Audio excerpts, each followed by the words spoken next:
এগুলো কি? এগুলো দেখে আপনারা চিনতে পারছেন নাকি না জানি না। এটা হলো মিষ্টি আলু, যেটা ইংলিশে সুইট পটেটো বলে। ওইটা আমি সিদ্ধ করে হাত দিয়ে এরকম করে মেখে নিয়ে ওইখানে অল্প পরিমাণে লবণ, 2 চামচ চিনি আর 1 কাপ আটা দিয়ে এগুলো একটা ভালো করে এরকম মেখে নিব। আর এই আলু আর ময়দা দিয়ে আমি আজকে একটা পিঠা বানাবো। এটা হার্ট শেপ পিঠা।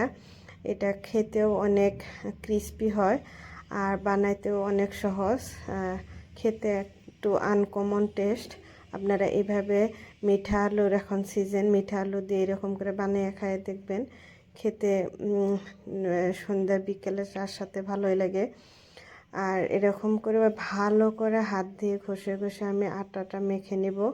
মেখে নেওয়ার পরে ওই এরকম একটা সফট ডো হয়ে গেল।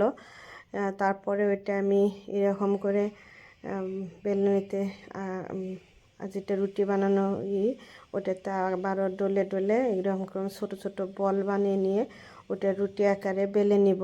বেলে নিয়ে ওইটা হার্ট শেপের মতো বানিয়ে নিব। দেখুন কীরকম করে বানায় আপনারা ওইটা খালি দেখুন। দেখেন এইরকম করে আমি ছোট ছোট বল বানিয়ে নিয়ে ওইটা রুটি আকারে এরকম করে বেলে নিলাম। বেলে নেওয়ার পর এটার ভাঁজটা কীরকম করে দেই ওইটা দেখুন। আর এখনও যদি আপনারা আমার চ্যানেলটাকে সাবস্ক্রাইব করেন নাই, প্লিজ আমার চ্যানেলটাকে সাবস্ক্রাইব করবেন। আর আমার ভিডিওগুলো ভালো লাগলে লাইক করবেন, শেয়ার করবেন।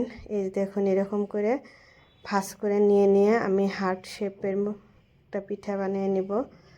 ভাঁজ করাটা আপনারা নিশ্চয় দেখে বুঝতে পারছেন আমি কীরকম করে ভাঁজ করে নিলাম। এপাশ ওপাশ করে এরকম করে ভাঁজ করে নিয়ে এরকম করে মুখটা ঠেসে বন্ধ করে দিয়ে এরকম করে উপর থেকে এরকম করে চাপা দিয়ে দিলে এই যে হয়ে গেল হার্ট শেপ।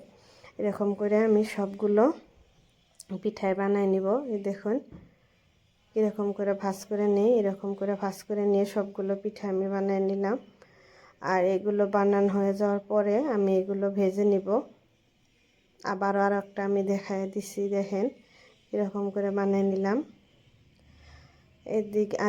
এদিকে আমি কড়াইতে তেল গরম হতে দিছি। তেল গরম হয়ে গেছে, আমি এখন পিঠাগুলো ভেজে নিব। আর একদম লো ফ্লেমে আপনারা এই পিঠাগুলো ভেজে নেবেন, কারণ খুব তাড়াতাড়ি ভেজে নিলেও মানে হাই হিটে ভেজে নিলেও ভিতরে কাঁচা থেকে যাবে আর উপর থেকে হয়ে যাবে। এর জন্য আপনারা খুব লাহে লাহে স্লো হিটে এটা ভেজে নেবেন। আর অল্প গোল্ডেন গোল্ডেন কালার হওয়া অবধি।